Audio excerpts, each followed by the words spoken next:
Hey guys, Keith Keller, Melbourne, Australia. And today I think we have our most international show yet. I'm in Melbourne, Australia. A friend of mine, Sandra, from Melbourne, is actually now living in Lebanon. John is in Toronto. And Mario is originally from Poland, but now living in Florida, having spent a lot of his time in Chicago. 12 years. And this is just amazing to see what is going on here in the democratized state of content. You know, we create these really lovely shows on StreamYard, and we send them to Facebook, to YouTube, and to Twitter. So let me just work you through where you can watch the show. Please tell us where you're watching the show from. That's the most important thing to me. Are you watching it on Facebook? Are you watching it on YouTube? Are you watching it on Twitter? And please tell me where you're watching from, and please make some comments. We can have comments from the crowd. I'd love to know where you're actually, or what devices you're watching it on. Are you watching it on your laptop?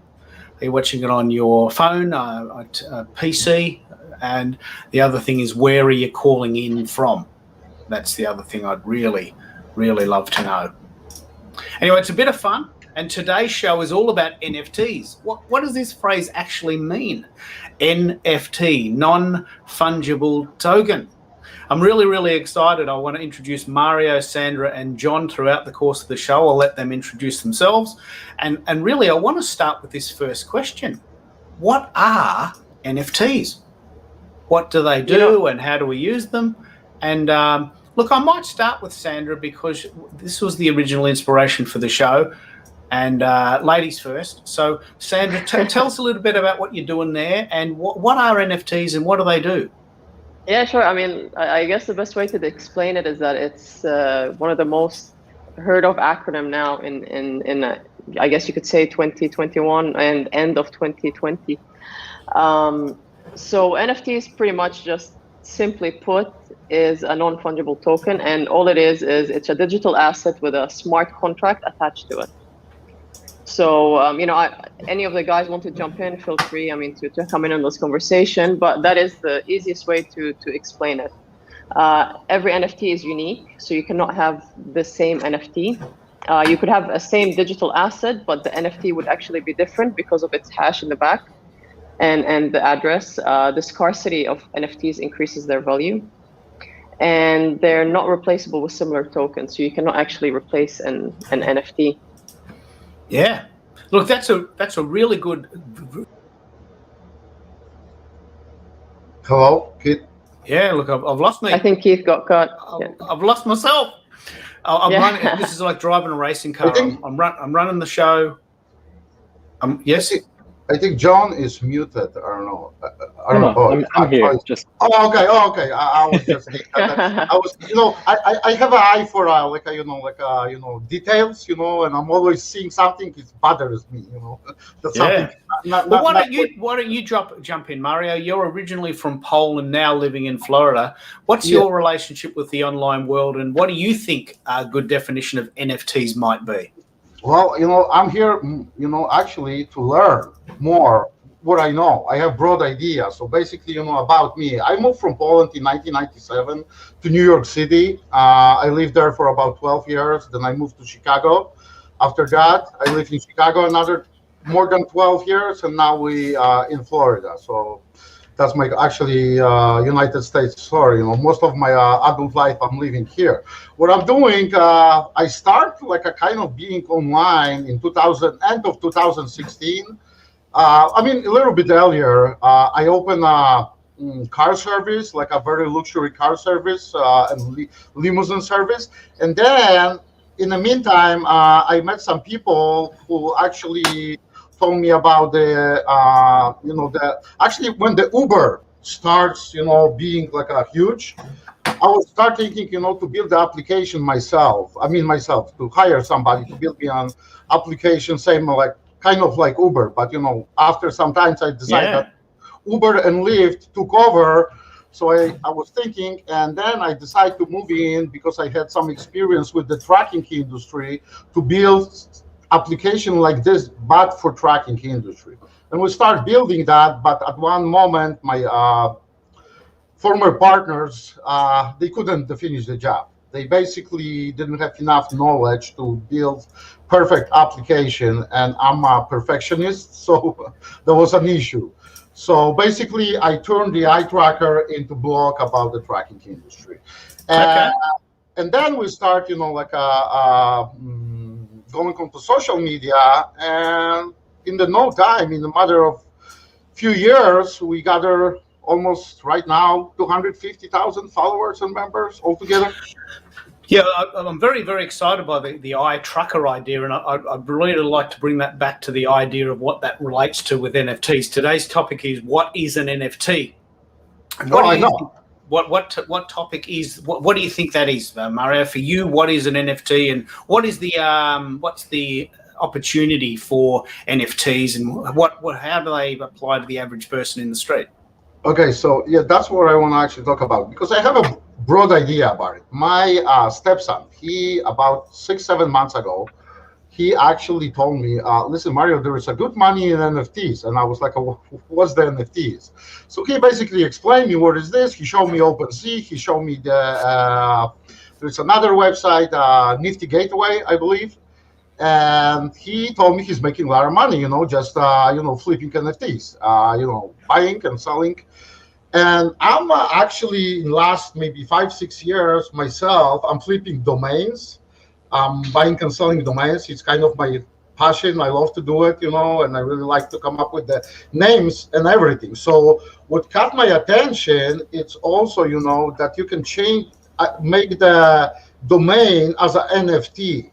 That's where I'm kind of looking into it. Plus, you can make NFT. I mean, you can turn any pictures, name, anything into NFT, and it's only gonna be like a one, and basically you can sell it. So that's what. Yeah. Let me keep the conversation flowing. Let me keep the conversation can we flowing jump in? there. Should. Yeah. Can we jump in? Because the very, very interesting thing here for this audience is that the word NFT, or the phrase, is very new to most people. So we need to bring it right back to the beginning. I want to pick up on what you said, Sandra, and then I'm going to bring John in. You mentioned that NFTs are basically a digital asset. Let's explore that a little bit more, because we were onto something there, and we went on a bit of a tangent. What is the power of having a unique digital asset? Why would you do it? Well, see, the thing is, and this is something that is very important to me as someone within the space. NFTs serve a larger purpose more than just a piece of artwork. They can actually be applied to a lot of use case industries, whether it's real estate, music. Pick any industry, and you can pretty much. What it's doing is it's opening it's paving the way for the content creator. Yeah, economy. Absolutely. So the creator economy, which is taking the middleman away and just connecting the creator with the end user. So one thing that you can do with NFTs, for example, is you could NFT the show. You can have your fans or the followers or listeners. What they can do is you can set up. The way I like to see it is like a loyalty program, but on the blockchain. So what actually happens is, they can buy in and they can get a certain NFT. So I'm giving an example now away from just a piece of art. Yeah. So they can come in and, for example, remember your friend that you mentioned to me, the one that was NFTing her book launch? Yeah. Helen exactly. In Chicago. Helen Yu in Chicago. 100%. So it's exactly like what Helen was doing. So, you can buy in with different kind of, let's say, tiers, levels, and then you get certain access to things that, others can't. So, for example, if I was to buy the gold NFT from you, I would have an hour after every show just talking to you and to the guests. Or, maybe I'll get like a bottle of wine delivered to me for watching. I don't know. You can be as creative as you want. But the thing is that eventually we will branch out from NFTs being just about art. Mario, you mentioned OpenSea and Nifty Gateway, but there's actually like millions and millions of them, and they just keep popping up. Yeah. And with the flipping domains as well, this is something interesting. I don't know if you're very familiar with it, but you can actually buy domains now on the blockchain, so they can be I know. I'm actually looking into it because I'm kind of crazy about the domains. I love Yeah, the yeah, bands, and so I love to come up with the names. And as you mentioned, like whatever you're gonna come up with, you can change it in NFT, and it's basically yours, and you can give it away, you can sell it, somebody can buy it, or somebody can use it for Yeah. Well, yeah, and 100%. let's keep the conversation moving. John, let's start with the idea. Tell me what you're doing there, and I know you work now for a really cool company called Tweeps Map, which I love. I use it every day. Every day. But tell us about what you think an NFT is, and what's the opportunity? Yeah, I'm really interested in the art side of it, and the potential of the NFT. Like Sandra said, it's really all around the art for the moment. A little bit of real estate going on there for decentralized land, for example. Decentraland is one, but there's a couple other ones that just a world built on the blockchain and hosted online. I guess in the future, when everybody's doing VR, they'll all be, trotting around doing that and bringing their NFTs that they buy and sell. They could be housing it in their decentralized digital houses. They could put it, on the walls, and some people even have galleries already, and they just have tons of NFTs laid out. And they're selling them. There was an article online this week about digital fashion, wasn't there? People are buying digital dresses, doing selfies in them, and then and that's the thing. You've got a beautiful dress for a digital prom, if you like, and then you put this digital selfie on the line, and that's worth a fee. Rather than hiring a dress and going to get it professionally photographed in the studio, you just put it on and it looks good, and then you just take a selfie. So the actual application. You're talking about the things that 20 years ago was in in the science fiction books. Right now That's it's possible with the VR technology and blockchain technology and NFTs. Right now, the things you just saying are very possible. They doable right now. Not possible. They doable right now, actually. That's right. And this particular topic of digital fashion, which of course to most people would probably sound ludicrous, is the idea that, okay, well, I've got a friend of mine who just recently graduated. You buy this little hat, you put the hat on, you take the photo. You're only going to do it once because you graduate once or 3 times in your life, depending on how many degrees you get. You buy this hat for $20. You go and get a selfie with the hat on. What do they call those hats you get when you graduate? You put it over this side, and you take a photo and you put it on your mantelpiece, and that's in the real world. But what if you could get a digital hat? I'm so sorry, I don't know what that word is. There's a particular word they use for this hat when you graduate. And so people are using these digital assets to experiment with new ways of creating things, art, music, and more importantly, selling things. So that leads us perfectly to the second question. And that is I just want to make a note. Sorry, just 1 second, Keith. I think it's very important for us also to note that with Corona hitting, we kind of were detached from society in general. So now for us, our way of connecting with others is through these digital assets. Now if I buy a hat, I cannot leave the house to show it to you. But if I have let's say a hat on Decentraland, as John mentioned, or online or anywhere, you can easily jump in and see it. I can take pictures with it. I can do whatever. So in a sense, the separation in society that we had to go through kind of got reflected into the digital world. And I think that's very important to note that even though this came with hysteria, a lot of people now are jumping on NFTs and talking about it. It did come with a massive push that we are in lockdown. So, it's I would much rather now buy a drink as an NFT, for example. I'm just giving an idea now, at a bar in the central end than going to a public place wearing a mask and, risking my life and risking others. So I think it's very important to note the importance that COVID has also played in switching people into being interested in this, I guess you can say, world, or, what platform. I just want to pick up on this phrase. I haven't heard this phrase, decentralized land. This is pretty special. I'm going to come to this in a minute.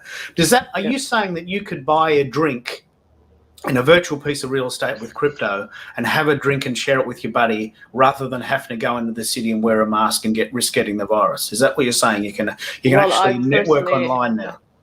Yeah, I've personally been on the Central Land many, many times, and what do you call it? I've been to museums, I've been to nightclubs, um, I've gone to a park. I've done whatever you can do on the Central Land, and Yeah. there's something else that's really interesting, and I think this will apply to us as Australians. I'm not really too sure with the American or Canadian culture when it comes to horse racing, but I know in Melbourne we have Melbourne Cup. the Melbourne Cup 100%. So now there's an Australian company actually called Zedrun. And what Zedrun is it's an online platform where you can, you purchase a horse. So it'll be like what do you call it? So it'll be a horse, and then they just race. So you don't need to go to TAB anymore. You don't need to go to these places. You just jump online and you watch it. And I don't know if you can put in screen and open it now just to see it, but I think last week I was caught up watching one of the races for, I think it was a good hour. It just, a race finished and then another one started. And do you put on a headset? Do you put on a headset and do the VR thing, or is it just as easy to just watch it on the screen? No, you can just watch it on the screen. I don't think we've personally advanced enough for everyone to have like an Oculus Rift or some kind of equipment at home to truck on a VR set. But one thing that's important to note is that we are moving in that direction. Yeah, we are. Now you'll notice that, again, you can have your own, there's this mirror, I can't actually remember what it's called, but it's like your own personal trainer inside the house, and he's running in front of you and you're kind of copying him. So it's like a mirror kind of effect. So like a Peloton? Sort of like a Peloton for running. They've got these really cool machines now where you can jump on a bike and you can actually get a sort of a simulated situation, like you can ride the Tour de France circuit. Yeah, you could say that. You can say that. Just a bit more advanced than that, though. And, with this kind of mixed reality is going to be our reality soon. So, sooner than later, I think we're going to start realizing that what is our now will be mixed with the digital world, whether we like it or not. So I think that's something to note as well. It's very important. That's amazing. Yeah, now, well, I mean, can I say something? It's like a really true, and what the Sandra says, it reminds me a movie with the I don't remember the name of the actor. I think the name of the movie was, hold on a second. Was it Blade Runner? No, not Blade Runner. Was it Tom Cruise? Was it Tom Cruise? No, that was the Bruce Willis. Bruce Willis, he was older. They were all in the house, and he was a police officer, but basically the movie was... Fifth Element? Fifth Element, that's totally different movie. No, it was the movie... Hold on a second. Let me just look for it, because that's, that reminds me something. That was... I think that was something with avatars, because there were avatars of the people. And hold on, Bruce. Look, I'll come back to you on that one, mate. You just go and do your research. We're live, so I'll just keep it going. Look, John, I want to pick up on this. I know that everyone in this room is quite familiar with this concept, but really, let's bring it back a notch. NFTs are this piece of digital technology. Could be art, could be real estate, could be a website, could be a coin. The thing that I really want to pick up on is what are the currencies that we're talking about? Are we talking about USD? Are we talking about AUD, CAD? We're talking about the euro, or are we talking about crypto? I mean, are we talking about a completely different set of parameters for buying things and paying for things? What are we looking at? All right. All of the NFTs right now are all hosted on the Ethereum blockchain. So you can purchase them with any fiat coin. I call them coins. Any fiat currency, any real currency from Canada or Australia or US. You get your Ethereum, and just like you spend the Ethereum on the NFTs are ran on this same blockchain as well. So there's other examples like Polygon, Matic, but that's also run on the Ethereum blockchain. It's a smaller coin, and that's what's unique about Ethereum, and that's why they built Ethereum beside Bitcoin, is because Bitcoin was all for privacy, so they just kept it for only Bitcoin. And Ethereum is pretty much the same thing. It's private, but you can also develop different apps and functions with the blockchain. So that's how NFTs came up. Now, this is really Zilliqa your network, domain. Do you want to so- pick up on this, Sandra? Tell us. Yeah, tell well, I was just first- saying to John that I personally use the Zilliqa platform more than, I guess, Ethereum. So if you know the Mintful platform, you have an option of picking Ethereum or Zilliqa. Okay. Personally, yes. It's a different Can type John- of coin. Is it a different? It's a different ecosystem, is it? It is. It's a different ecosystem, and the Zilliqa has lower gas fees, and it's just the process for me is much more user friendly and more approachable. Rather, where you don't really have to pay more gas. And Zilliqa was the first blockchain to implement sharding technology. But I guess we can talk about that in another show. Yeah. Look, I really want to pick it up. I really want to go slow here because we've mentioned Bitcoin, which most people have heard of. Now we're mentioning Ethereum, which a lot of people have heard of, and now we're mentioning Zilliqa, which I have only heard of through you. But really, they are. I just heard it first time. Hang on, I'll come back to you in a minute. I just want to decode for the audience.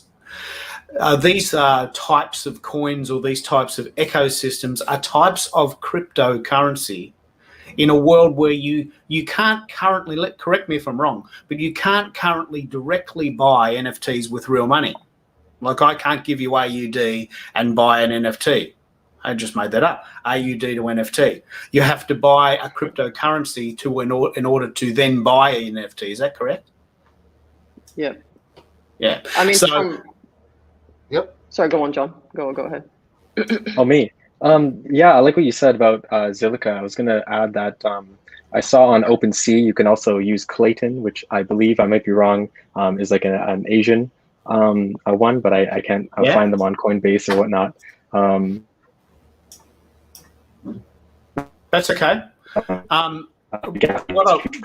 I'm trying to do is I'm trying to, you got cut off.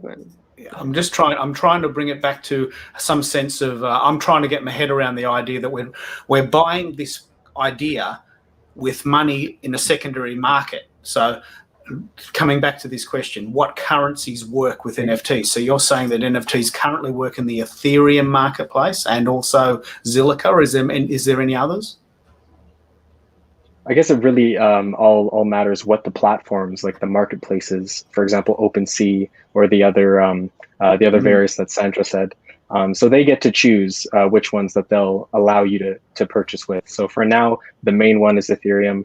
I guess Zilliqa and Clayton. So same thing. Use any of your normal cash to buy any of these cryptocurrencies, and then you can purchase your NFTs with those through your wallet. Keith, I guess the best way to explain it to you and to viewers who are interested is when you go to the casino, you take your money but you buy the tokens, right, to go bet on it, correct? Mm-hmm. Mm-hmm. Oh, okay. That's a good analogy. So, yeah, that's right, Mario. You've got some ideas. Yeah, I want to add something. It's kind of a gamble. When you're buying, with the real money, let's say USD or Australian dollars, whatever, and you're buying the Ethereum, right? And then you're buying the NFT with that, right? And the prices of Ethereum, let's say lately, is kind of a roller coaster. All of the cryptocurrency is a roller coaster. Right now it's very down, and it's going even more down. So basically, I believe we need like a few more years when the market gonna stabilize. Yeah, and I believe it will. I believe it will stabilize more because the jumps and ups and down of the Bitcoin, of Ethereum, or whatever, all the cryptocurrencies are crazy. Every day, every hour is changing. I'm investing myself, so right now I don't even want to look. What's going on? Yeah, well, isn't Bitcoin last week is the death cross this week? I don't have it. I don't have personally. I don't have even one Bitcoin. I have Ethereum, and it's not good.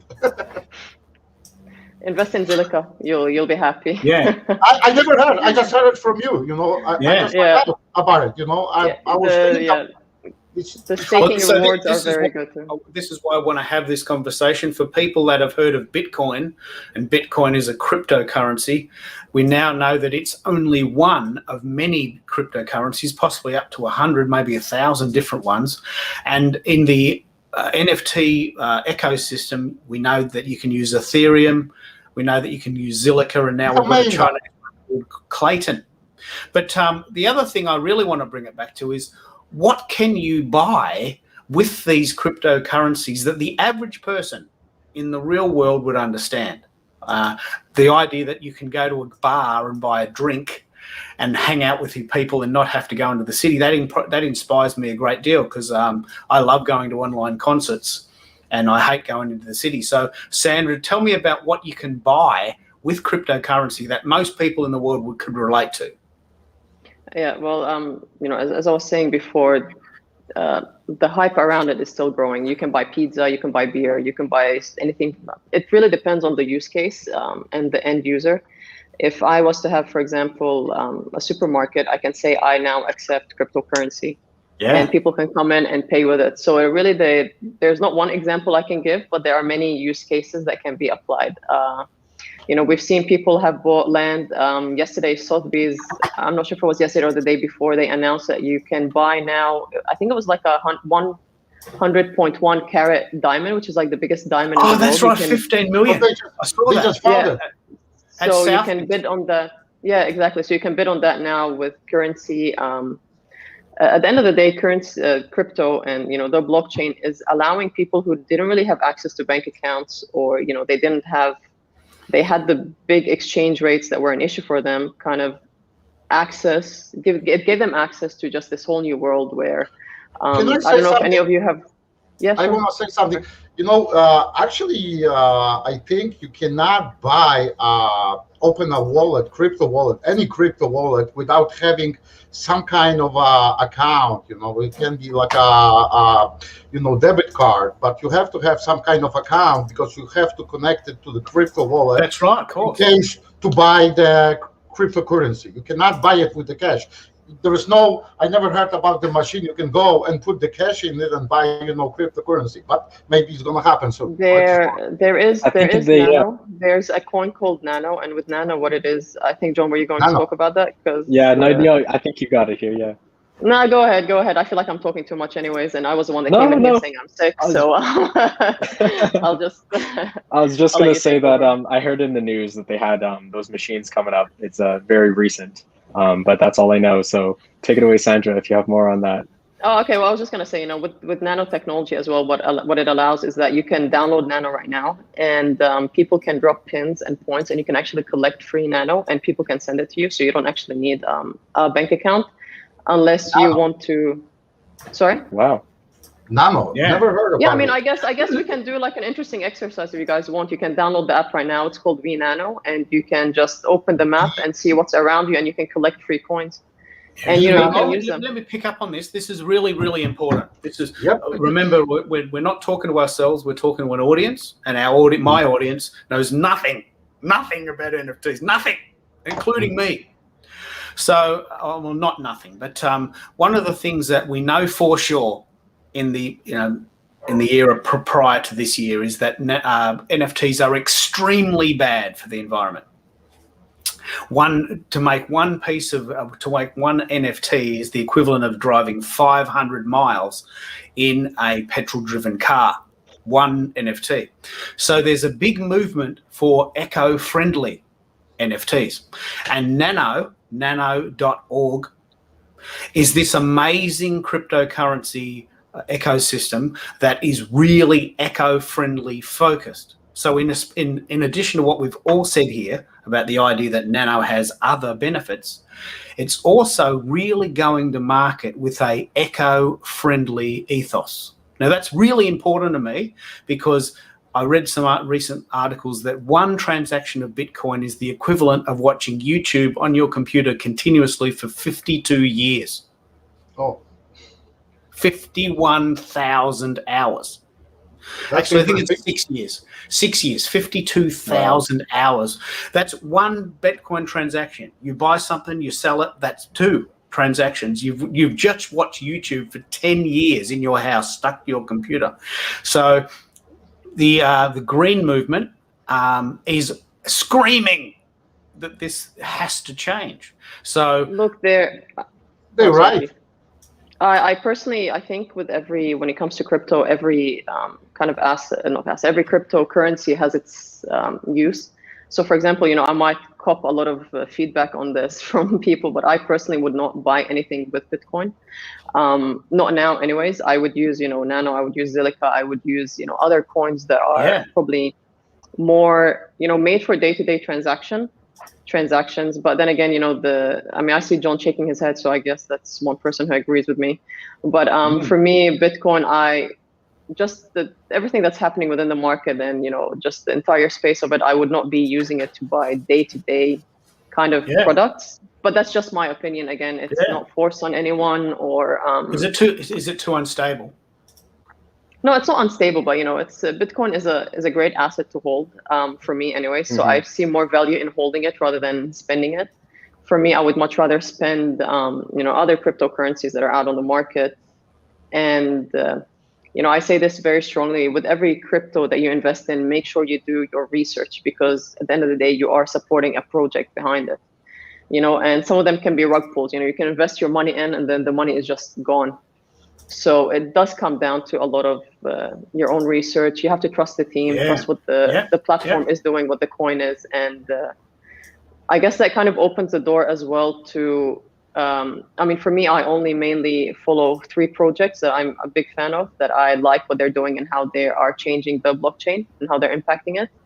But I just wanted to make that note in regards to Bitcoin, as you mentioned. So I don't think we'll see adoption happening largely with Bitcoin. I think if you were to go to London, where Nano is based, you'd see a lot of adoption of it. And around in America, I guess, and Canada, I'm not sure if you guys have come across it. Because the projects are much more sort of human-centric. They're much more based on the human need rather than just the acquisition of wealth. Is that what you're saying, that they're just a bit more wholesome? I'm just saying it's just easier to transact on a day-to-day basis. Okay. If I want to buy something with Nano, I can just send it and it'll be there in a split second. It's eco-friendly, and it's there isn't that kind of resistance towards how long it will take my transaction to go towards you.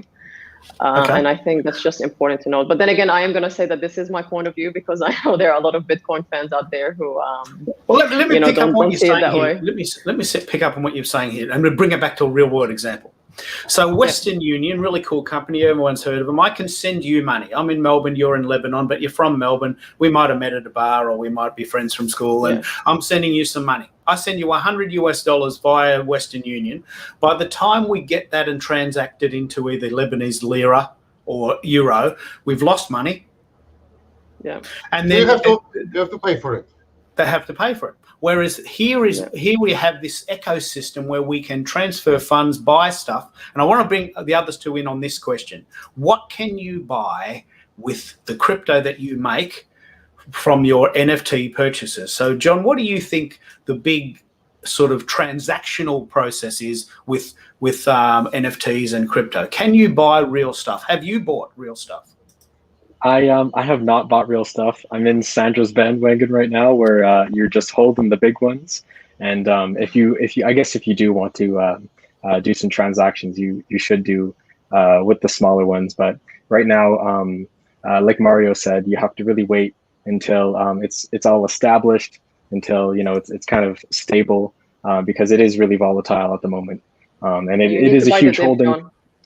But I believe the same thing. With the smaller coins, not like Bitcoin or Ethereum, it's more safer to buy or sell something. That's for sure. Yeah. But what I have to be honest, I don't have much experience with the Ethereum personally. I don't have that much experience with Ethereum, but I do know that the gas fees are extremely high. So if you were to use it on a day-to-day basis, I'm assuming you'd be more at a loss than at a the charges. But but Ethereum, Bitcoin, that's the big guys. That's the top guys. Okay. So as you all guys said, and I think we can all agree to that the smaller, less known coins, they more safe to buy or sell something and use them, to buy or sell something. But can I ask you, Mario, what have you bought in real life with Ethereum, with any of these coins? I didn't bought anything yet, dude. But it is possible? Yeah, there is, of course. I mean, there is actually, we are about to open a online store for iTracker and for our other startup, and we will be accepting the crypto. Ah, good. Okay. Because the reason I say this is I did a very, and we were all part of this, I did a very comprehensive Twitter poll about what the average person in the street in 2021 I remember that, Paul. thinks about buying things online. And only 4.8% of the population that I polled said that they had bought something with crypto. 56% of people say, mate, I like using credit cards because they're trusted by the bank and I get a receipt and I trust that and I've done it before.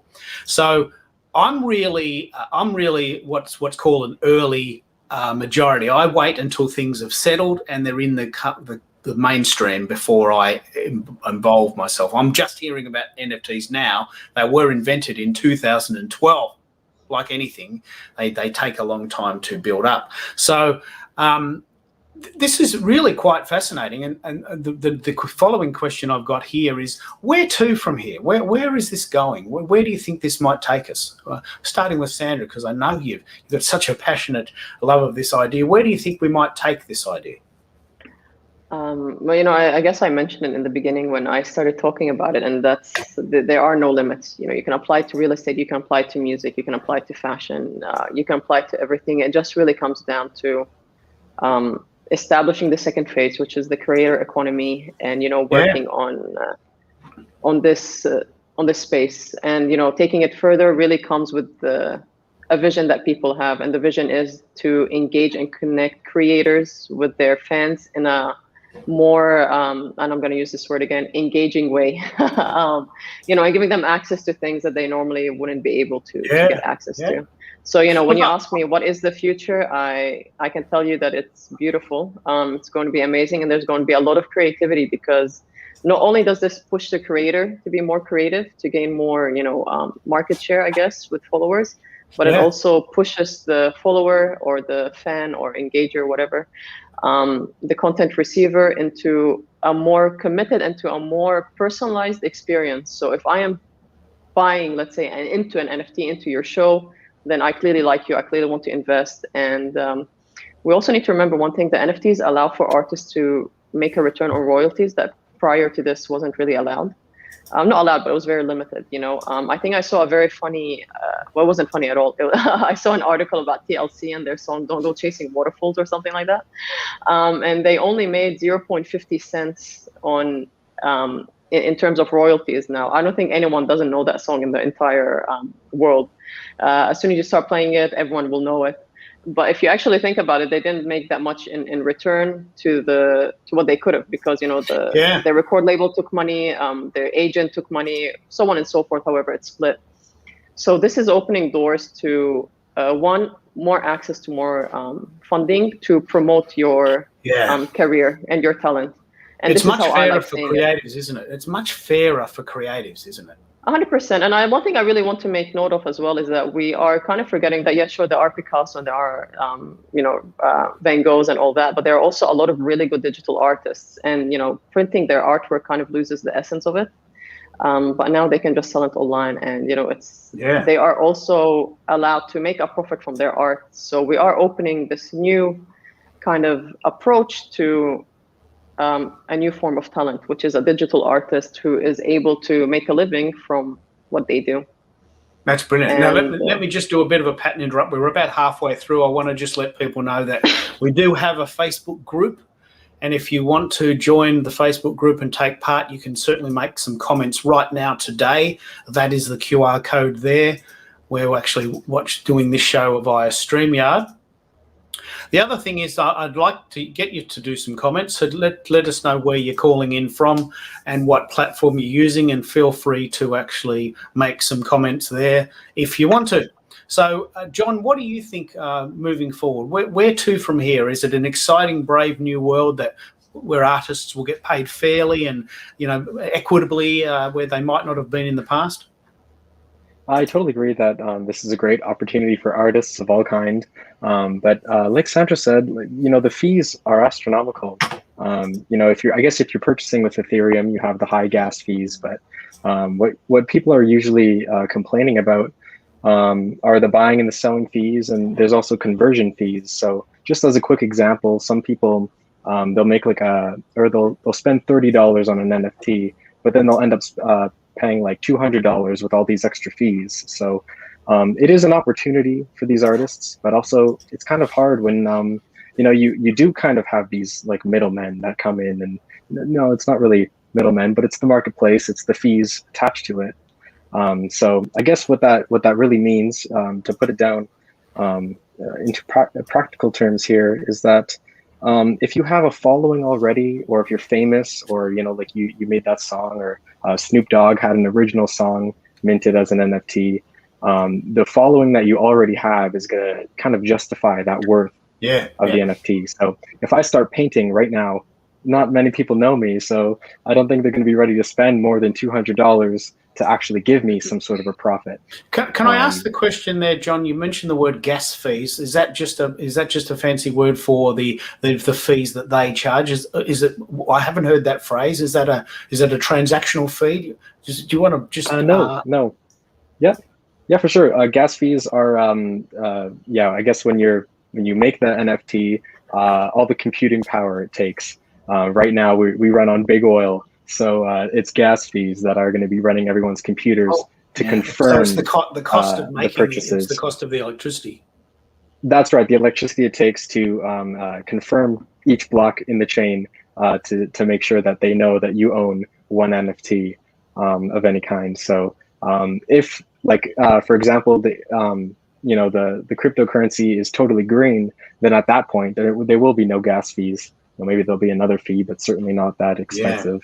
Because the carbon oil footprint industry is enormous, isn't it? The carbon Exactly, footprint yeah. of making NFTs is enormous at this stage. Mm-hmm. I know they're working on Ethereum, that's right.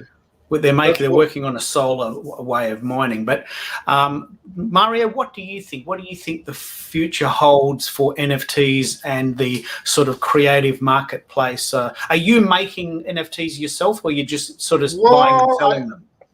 No, I'm actually working on something, but I just started. But I believe the future of the NFTs is like sky is the limit. Same with the crypto. Anything connected to the blockchain, sky is the limit. It's just that we're just gonna need the time to the world to adapt to it. Because the adaptation to something new, like we were talking before, you were saying yourself, people have no idea. A few percent people knows what the NFT is. Another 10% knows what the NFT is, but they don't know what to do with that at all. So I think the time will show. Next year or two will be very crucial, and I think, again, the sky is the limit for the NFT, crypto, and anything connected to the blockchain. Yeah. Well, it's a very, very exciting time, and I would agree that most people, even now, 2021, have no idea what this phrase means, and even less have an idea of what it could become. I'm still trying to get my head around the idea. And I'm still trying to get my head around how it would benefit creators. John's mentioned some very cool things that, as a creator, it might not cost you that much to make the NFT. But then there's all of these associated fees, because I'm guessing, and please let me know if this is not the case, you can't make them yourself. There's not a NFT generator that's for the consumer. Do they have to be made by someone else? Am I right in saying that? Or is there an NFT.com where you can go and make your own NFTs in your lounge room? Sandra, do you know? Well, I guess what you're saying is, sorry, I kind of spaced out a bit. I guess what you're saying is that there are places John mentioned, like OpenSea, Mintable, and all that, where you, as an artist, you go and it's a marketplace, and through them you mint your artwork, kind of like going to Officeworks to print off your art. That's right. Yeah, exactly. so It's a printer at home. That's what it is. So can you mint, if that's the right word, can you mint NFTs on your computer, or is the technology so complex that you have to go to someone else? I can jump in now and say that really the NFT is just hosted on a URL. And so that is why, the possibilities around this. So think of whatever you can put on a website, on a URL, that's what you can do with an NFT. So for example, you make it yourself? Can you do it on your PC? Yeah. I produce videos, so I could make, for example, like a very eloquent or fancy GIF, and I could sell that as an NFT because Okay. it can be hosted on a URL. So Yeah. anything, if you're good in Photoshop, you can do that as well. It just, if you have a good eye, it's just like, if you can paint well with a brush, then I guess you'll And you be just push a button and it doing well. generates. There's an NFT generator Well, out there that you can.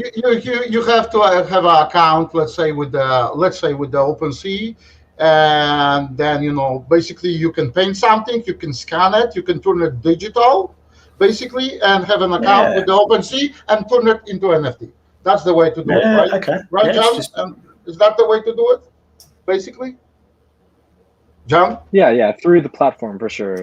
yeah. Anything that and is digital, whatever it is, you can just put it You can in. turn I it guess when anything. you You can Yeah, make a yeah, picture. You can make a picture of your dog, turn it digital, download it to exactly. your computer, connect it to the OpenSea, open the account, and turn it into NFT. But you said, John, that there's quite a lot of cost. Is there a lot of cost in doing that? So OpenSea, I've heard of OpenSea. I think it's OpenSea.io. Yep. How much would it cost you to download a photo of your dog and turn that into an NFT? Could you do it for a couple of dollars, or is it an exorbitant cost? You can set your price however you want, but the example that I saw, somebody with a YouTube channel of around 10,000 followers, they put just a simple like GIF or something like that, and they sold it for around $30, but it ended up costing $200. So they didn't really make that much money in the end. So you really got to I guess consider how much all these fees are going to cost. And then again, he did have a following of 10,000 people. So that's right. So he had an existing. Those are all the following. variables. Look, right, I'm a little bit embarrassed about being so ignorant here, but I'm playing the devil's advocate because I know that most people are in my position. They might have heard the phrase, but they have no idea what it means. So I'm asking really, really stupid questions, mainly on behalf of my followers, because I know these questions are on their minds. So why don't we run the room? We've been talking almost an hour now. Why don't we run the room, starting with Sandra? Tell us a little bit about how we can contact you, what you think that this is going to become, and what we should be following, moving forward. Firstly, starting with what you do there at what is it? What's your really cool website? It's the postcode of Werribee. What is it? 3096. It's a 3029, but actually I can't actually say it now, but in a couple of days, I guess I'll be announcing my allocation to a new position within the blockchain community. But I won't go into that now. So okay, no worries. Well, we'll come back to that, and we can tweet it. Yeah, well, at the time. if you follow me on Twitter and or on LinkedIn, it'll be easy to know what it is. It is something I'm very excited about, and it is within the NFT space too. So I guess I am turning my passion into a profession, as cliche as that might be. Yeah. And I'm personally waiting for someone to NFT the live, laugh, laugh quote and, sell it online kind of thing, just as a joke. Maybe I do it, who knows? But it's to connect with me, you can find me anywhere on Twitter, LinkedIn. I guess, Keith, you have the links to our... Yeah, I'll put those in the tweets. Yeah, sure. Or you can, for now, you can easily, contact me on sandra@mico.digital. And I'm really excited to, be a part of growing this space and seeing where it'll go towards the future. Yeah. And, it's been great to discuss with you guys today. Now, if you need to, I'm very happy for two reasons. It's very early in the morning and you've just had your jab. So if you need to go, I want to give you permission to go to bed, because I know you're feeling a bit wobbly there. So if you need to, please feel free to drop out of the conversation, and we'll bring one of the other guys in to fill that void. John, or stick around and I'll soldier on, but I do need to go get a glass of water, so I will be back in a couple of seconds. Okay. So John, tell us a little bit about what you're doing there. I know you're working for Tweeps Map, which we love. That is right. It's a great site. Oh, yes. Tell us what you're doing there in Toronto, and how can we contact you, and what are you doing with your videos, for instance? Yeah, right on. I'm actually a filmmaker student at the moment, studying communication and media and film in Canada here. You can contact me. This is my Twitter handle right there. This is also my name, so you can find me that way as well. But At the moment, I'm just studying and working for TweetsMap, which is a data and analytics account management platform for Twitter, and hopefully doing some future stuff that I don't know if I can say yet, so I'll keep it on the DL. But at the moment, yeah, just learning, sharing what I know, and learning a lot about the marketing space, like you, Keith. So yeah, it's all that's what I've been part up of the to. fun. That's right. Okay. That's right. Well, look, this is now live on YouTube and Twitter. I think actually the Facebook link failed, which is one of the major problems with Facebook. It often doesn't pick up the system. I've had that happen many times. Eventually, we will bring this to LinkedIn as well. But what you're doing here, is you're listening to or watching a live stream on StreamYard, which I'm very, very proud of, and we do those very regularly. So, Mario, bring it home. Tell us a little bit about what you're doing there. How can people contact you? And I love what you're doing there with iTrucker. Tell us a little bit about how that relates to what we're talking about and where to from here. Well, I'm not sure yet, but actually after this conversation, this, today's show, I have some kind of ideas just pop up in my mind, because most of the followers on Facebook, that people not really tech savvy, let's say that way, but they are really interested in the stuff like this, they really like stuff like this. And I'm thinking to do something with the eye tracker and the NFTs, that would be something, cool actually, to turn some of our content. We do it with my wife, with Margaret. Margaret is she's a great photographer. She's doing beautiful photos, and I'm thinking to start turning this into NFTs. Contact me. For me, my Twitter, Pavlovsky Mario, at Twitter. That's the main account. That I have 20-something thousand followers, and I'm gonna be more and more into it. But as I mentioned before, the sky is the limit for the NFTs, and we can do more and more things every day, every month. People gonna come up with something. As John mentioned, the fees are kind of thing which can, let the creators think, you know what, I'm not gonna do it because there is so much fees. There's also people who worry, I believe every one of us worry about the environment. But creating NFT and crypto and everything, mining crypto, it's taking so much electricity. So basically, it's producing so much, a huge, the carbon footprint. But with the, new technologies, solar power and everything. Right now, I just read the article yesterday about the solar powered crypto mines, basically. Yeah, so, I think Jack Dorsey's involved in that, isn't he? Jack Dorsey.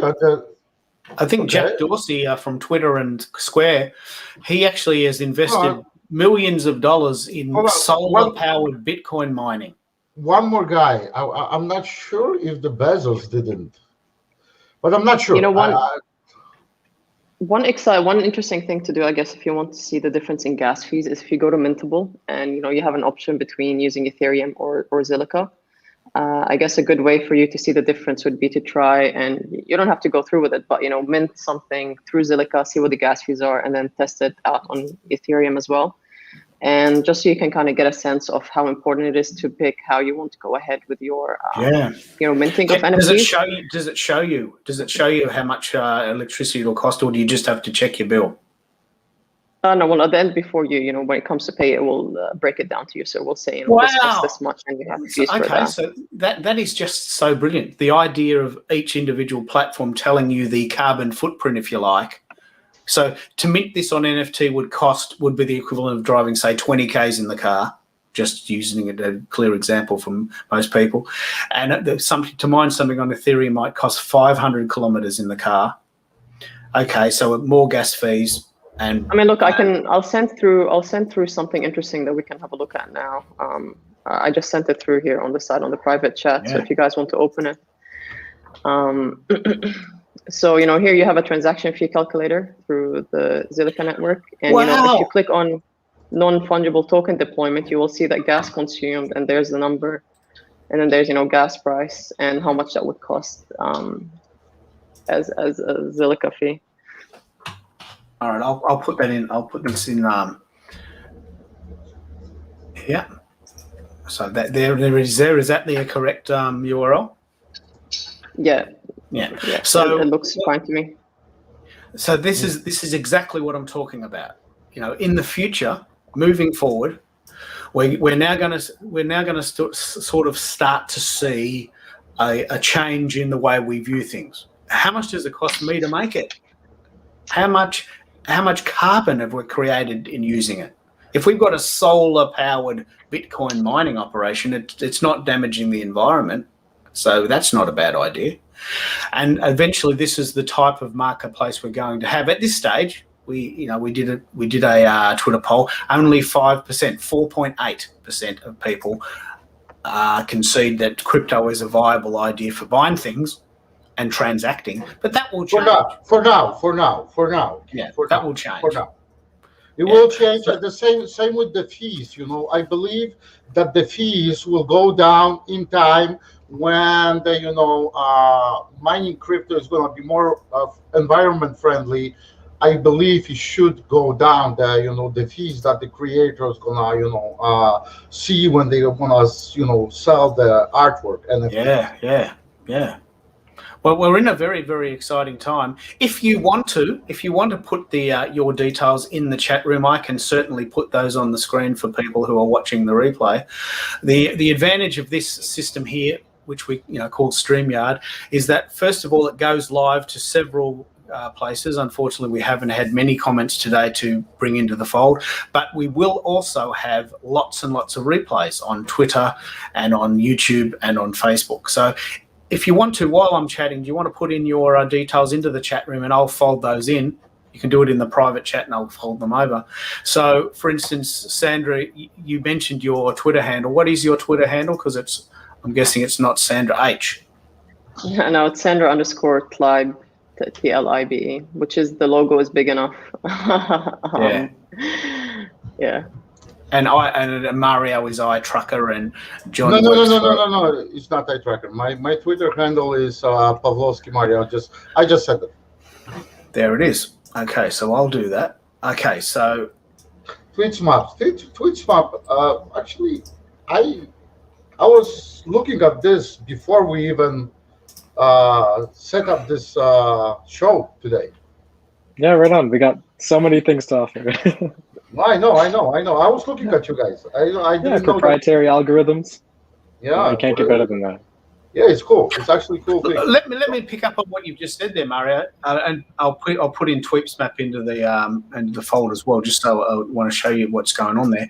Tweepsmap, I think, in my opinion, is the best social media site on the internet, and I'll tell you why. I can tell, like today, this is a very good example. Today, we have Melbourne, Lebanon, Poland, Florida, Chicago, Toronto, right? We have these links in this call with Poland and with Canada and with Chicago and Florida. And what Tweepsmap does, this is exactly what Tweepsmap does.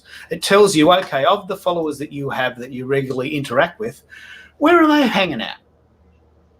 So it would tell me that I've got quite a good following, for instance, in Toronto, because John's there and the guys from Tweepsmap are there, and I've got, I think, 4,000 followers in Toronto. Now, why that's really useful is it tells me that maybe I should hang out more in Toronto time. 8 p.m. Eastern is 10 a.m. Melbourne time. Maybe I should get up in the middle of the night and tweet more because my mates in Toronto are awake. And it's all part of the idea of just managing your system. Would you agree, John? Is this why you love it? Absolutely. I use it every day working for them, which makes my job insanely easy as a marketer. I get to see all of my followers, but mainly because I manage the main account, I get to see everyone where they're located. I not only get to see how they're feeling in the moment, but also how what they're talking about. So it allows me to make messages that are specialized for whoever I'm trying to target in that moment. And like you said, the different time zones. We have different posts coming out all day long. We have one from Australia that I know, Keith is going to be seeing these. So it's just a great tool, honestly, if you want to grow your Twitter audience. And this would apply to you, Sandra, too, because you're from Melbourne, but you now live in Lebanon. So your head must be constantly split into at least 2 time zones, eh? No, I'm actually caught in Lebanon, waiting to go back into Australia. So I don't officially live here. But the thing is that and this is actually really interesting, is that I didn't use Twitter for a very long time. I think I did my profile in 2016, and I've only been using it for the last 2 months again, or 3 months, just to be fair on myself. But I've seen the potential in it. It's actually much better to connect with people than it is through Instagram and through other means. I guess last time I was venting my frustration about LinkedIn to you, Keith. I think we had a little chat about it. So when it comes to Twitter, I'm actually really interested in John and what you do, so and where you're working. So I guess I'd have to look more into it. I saw the website and I have come across it before, but I didn't really dive in and do my research much about it. So I guess it would be great to connect with you and see more about what you guys do. And absolutely. Look, here's a good example. Let me show you this example. This is exactly what Tweepsmap does. This is my best stats from a gig I did. So a really cool example. I was asked to speak in Jamaica in 2019. This is before COVID. And I said no. And they said, man, why are you saying no? How can you possibly say no to me? And the thing is, 27 hours on a plane, 27 hours. $2,700 to get there. They'll pay me back once the conference ties up. That was the deal. Sure, they would have put me in a 5-star hotel, and that would have been a bit of fun. But 27 hours of my life to get there, 27 hours of my life to get back. So I did the gig via Zoom. True story. And there was 100 people in the room, and this is how many people we reached that day. The 493 tweets that were done from this conference reached 2.8 million people, and I didn't even leave my house. That's the sort of stats we get from Tweepsmap. Where are they? Where do they live? I'm signing up today for the Tweepsmap. It's unbelievable, isn't it? You've got to come on again, man. Because Tweepsmap is my favorite site because I was using some. I'm sorry, Keith, to break it up. No, that's okay. My ADD, is kicking in. So it's, actually, I was looking for something for some time. I was using different kind of HotSuite, whatever, nothing really was working, and actually I'm gonna sign up for the Tweepsmap today and see, because I really like, data. I really like to know what's going on with my websites. Absolutely. Because then I can, see how many people from where, what's working. Same I'm doing with the, Google Analytics. I love Google Analytics. I love look at this, I love look at the, data from there, because I can see what I can do, what I can improve, and what people, from where, which, what devices they're using, things like that. Well, look, data is most important thing in any marketing business, any business. Data. You have to read the data. Without data, you cannot do anything because you don't know things, unless unless you're very lucky, which is, luck and the science doesn't really go, together, So let me pick up on this. Let me pick up on what we've done there. So we did a gig in Jamaica with this really lovely woman called Erica McKenzie. There was 100 people in the room, and there was 100 people in the chat room. At that time, we were using a site called Adobe Connect, which is another version of what we're doing now. And we reached all of these people, which we would have anyway, but the data proves where they were. 157 contributors in 22 countries and 50 cities around the world, totaling 2.8 million people. And I was sitting in my lounge room on my laptop. Now, I think that's the most impressive data story I think I've ever been involved with, because it didn't cost me any money.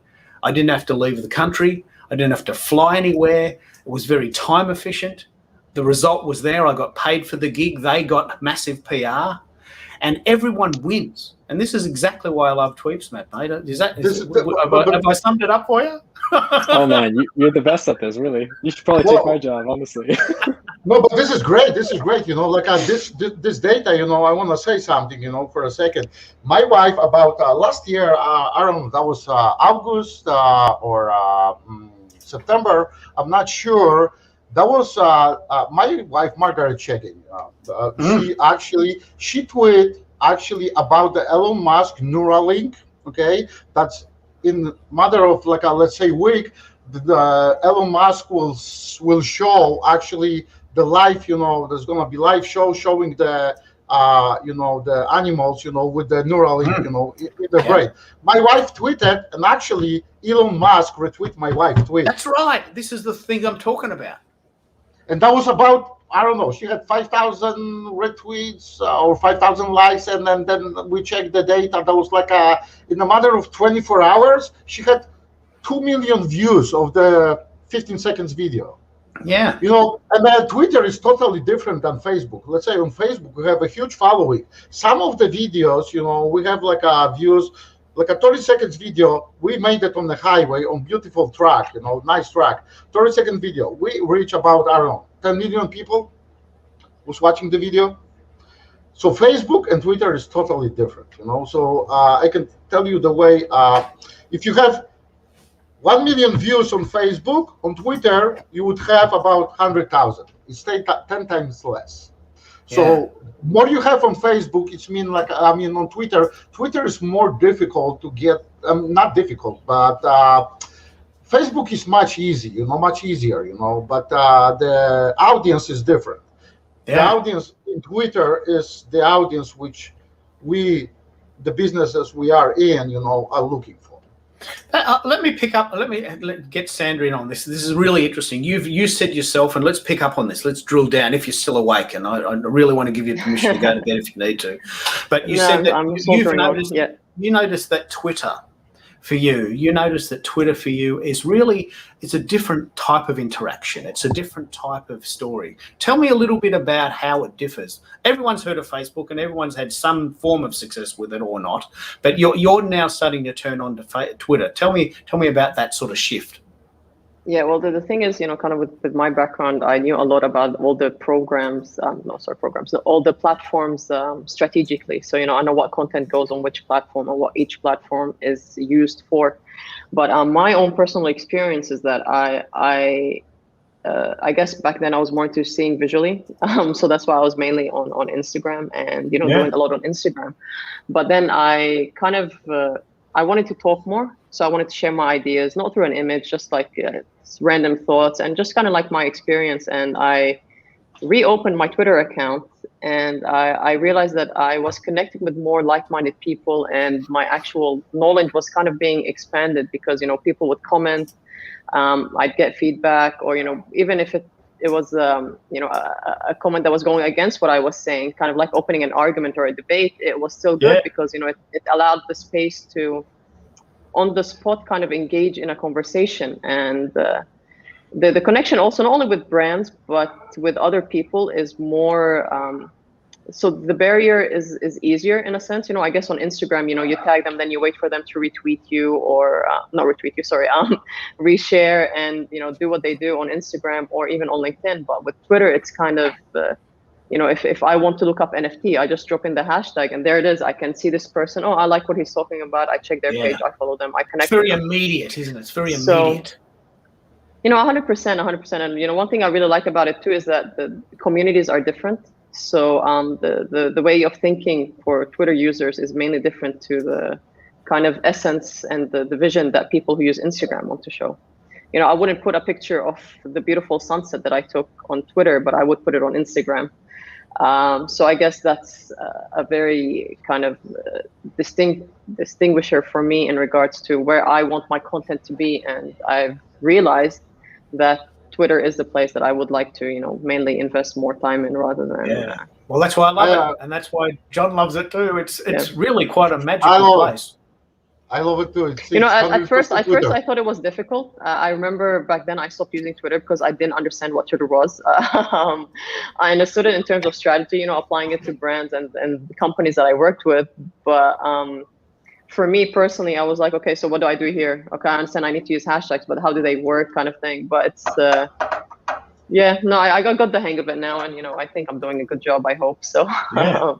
Well, let's give you permission to go to bed, and also, John, it's getting late there, and also in Florida, it's getting quite late. You're on the same time zone. So I'm going to wrap up. I just wanted to thank everyone today. Sandra, John, Mario, big hello to Margaret, who I know is listening and retweeting. And I'll send you the MP3 and MP4, and you feel free to strip it down and use it again. You're very welcome to come on any of our other shows. We're doing these every Thursday now at 10 a.m. We do have actually a really cool event next week, which you may be interested in doing. We're experimenting with a site called Run the World, runtheworld.today. It's a really lovely site, and we have a special event completely free where we're going to be talking about social media trends, a little bit like what we're talking about today, but just on overdrive. And that tweet will be in my feed in a minute, and you've got the hashtag there, Global Social Media Day 2021. You're very welcome to come to that. And it's a new site we're trying, and as you can probably tell, this show is all about trying new things. So I'm going to wrap up now with a little bit of an entry or exit video. We'll end the call there, and I'll send everyone the MP3s, and I'll do some editing too. So comment later on the replay, and thanks so much, everyone, for being part of this. Yeah, thank you, Keith. Thank you, Keith, for the invite. Thank you for everything. Thanks very much. It was great to meet you, all of you guys. Likewise, yeah. Are you still there, guys?